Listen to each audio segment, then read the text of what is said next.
Latvijas ziemeļaustrumos, Alūksnes augstienē, pašā Alūksnes ezera krastā atrodas maza pilsētiņa. Tā vienmēr bijusi ļoti īpaša. Te ļaudis runājot vārdus pušu lauž, te sākums latviešu skolām, te tulkota bībele, te uzaugusi Krievijas ķeizariene, te krustojas ceļi ar kaimiņu igauņu un krievu tautām, te sākas Latvija un pati Eiropa. Un tieši tālāk, šī vieta ir pati skaistākā Ziemeļvidzemes pērle Alūksne. Alūksnes bagātība visos laikos bijusi tās skaistā daba, ūdeņu un meža tuvums, kā arī interesantā vēsture. Vēstures dokumentos pilsēta pirmoreiz minēta 1284. gadā Pleskavas pirmajā hronikā ar vārdu Aliste, bet pēc Livonijas ordeņa pils uzcelšanas 1342. gadā tā uz vairākiem gadsimtiem kļūst par Marienburgu. Šodien Alūksne ir rajona centrs ar 14,2 kvadrātkilometriem lielu platību, un tajā dzīvo vairāk nekā 9000 iedzīvotāji. Esiet mīļi sveicināti Alūksnē!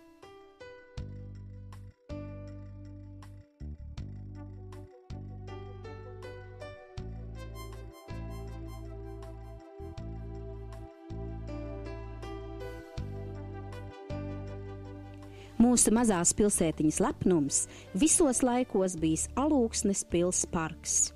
Tā veidošana uzsākta jau 18. gadsimta otrajā pusē, un liekas nekur citur, kā tieši parkā, domās satiekam pašu baronu Bernhardu von Fītinhofu, tur jau arī viņa dēli un dēlu dēli, un tur pati 1862. gadā Fītinhofu būvētā pils.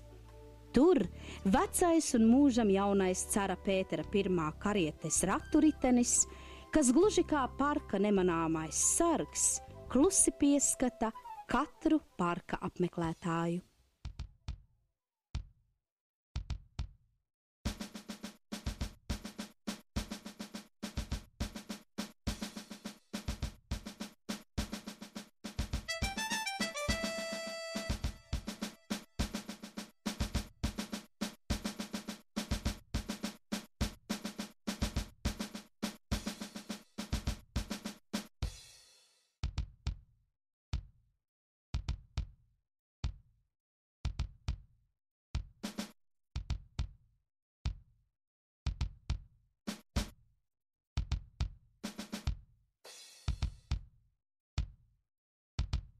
Без команды заряжать. Когда зарядите. Эй!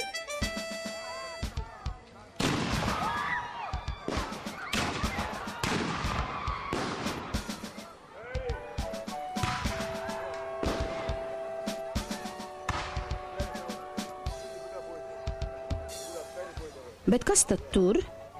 Livonijas ordeņa pils pakājē dun lielgabalu zalves, un Šeremeķeva vadītais krievu karaspēks dodas uzbrukumā.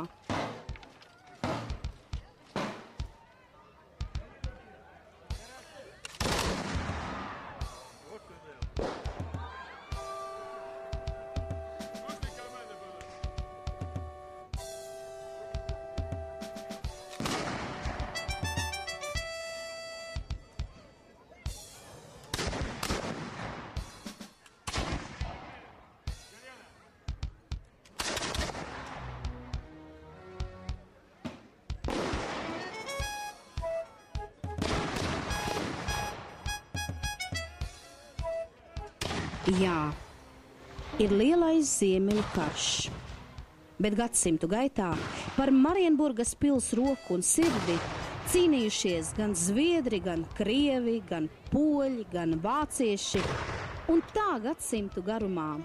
Līdz šodienas turistu vakara mīkrēslī izgaismotais pilssalas tilts aizved atpakaļ pagātnē, tālajā Marienburgā.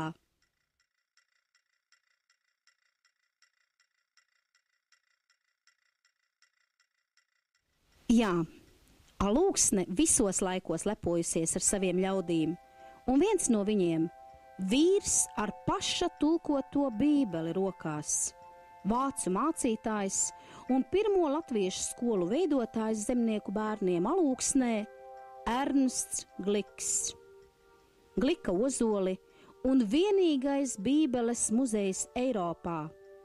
Piemiņas apliecinājums izcilam devumam latviešu kultūrā un izglītībā. Bet līdzās muzejam dievnams, Alūksnes luterāņu baznīca, mūsu lepnums jau kopš 1788. gada.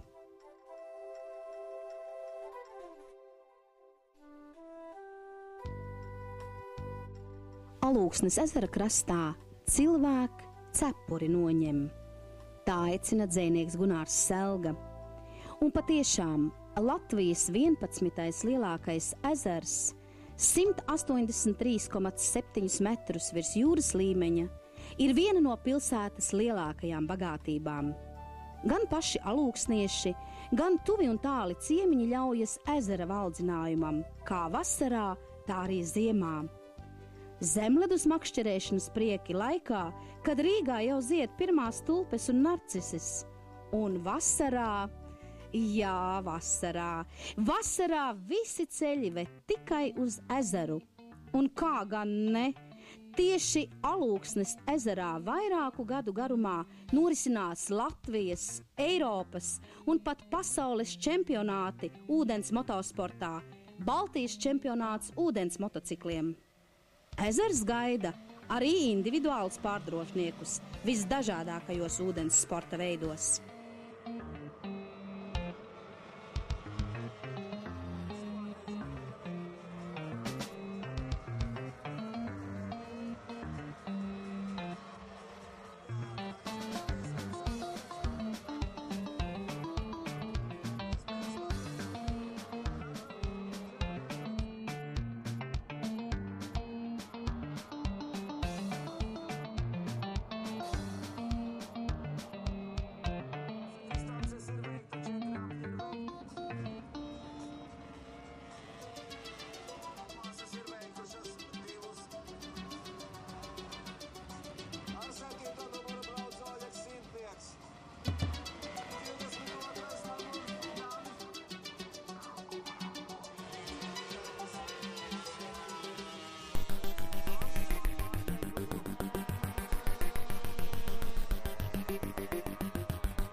Un tur elsdams un pūzdams ripo mūsu pilsētas večuks, 100-gadīgais bānītis.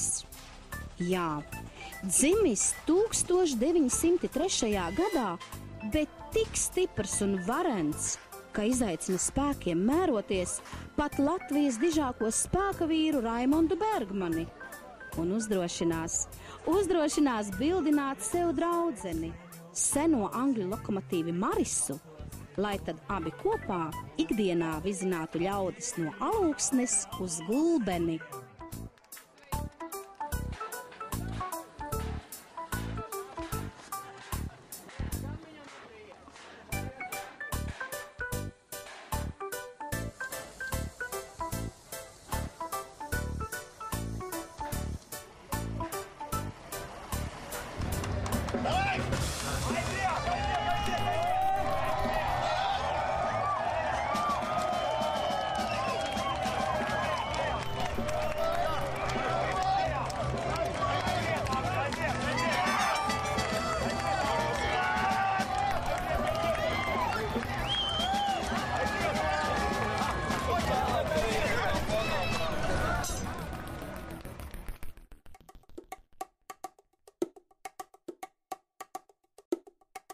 Dažkārt bānis uzdrošināts pat saskrieties ar pasaules mēroga labākajiem riteņbraucējiem, jo raugi sacensības Kegija Velo jau vairāk kā 10 gadus par savām mājām sauc tieši Alūksni.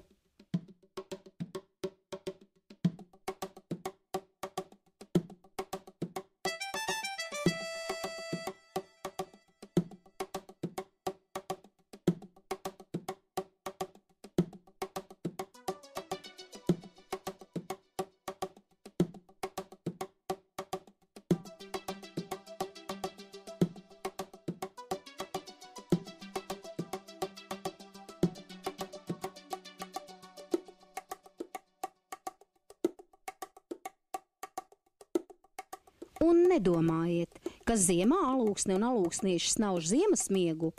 Nē, notiek arī tā, ka citkārt klusajā un romantiskajā Tempļa kalna un saules tilta pakājē ziemā cīnās īsti milži. Snowboards vai slaloma slēpošana, bet varbūt vienkārša pastaiga pa ezera ledu, jo ziemas pie mums visbaltākās un visbargākās, un ezera ledus dažkārt pat 90 centimetru biezumā.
Jā, tāda ir šī Malēnijas galvaspilsēta Alūksne.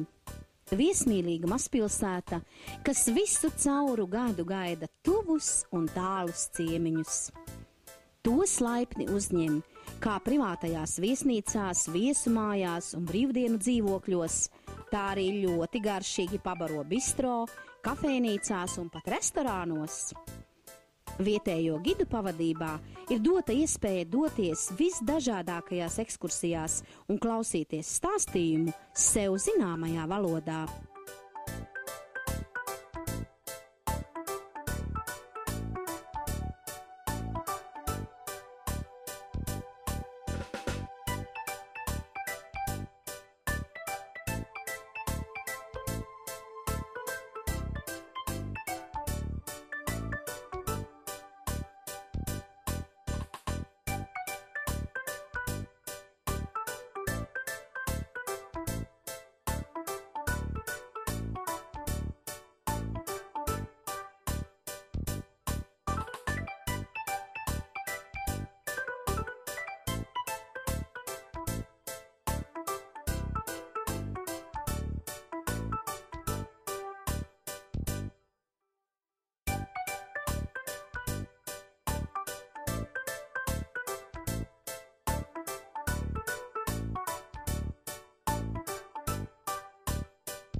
Jā, ir pilsētas, gan varenas, gan lielas, bet Alūksnei savs, īpašs aromāts, kādreiz rakstījis dzejnieks Harijs Heislers. Vai zināt ko? Mēs jūs gaidām jau šovakar vai rīt no rīta. Gaidīsim arī parīt, arī aizparīt, arī nākamajā vasarā. Mēs jūs gaidīsim vienmēr. Un ja atgriežoties mājās, jūs varēsiet minēt nezināma autora vārdus, tu vari teikt, neko es neatceros, bet rožu smarža pieder Alūksnei, jūsu brauciena mērķis būs sasniegts. Mēs jūs gaidām!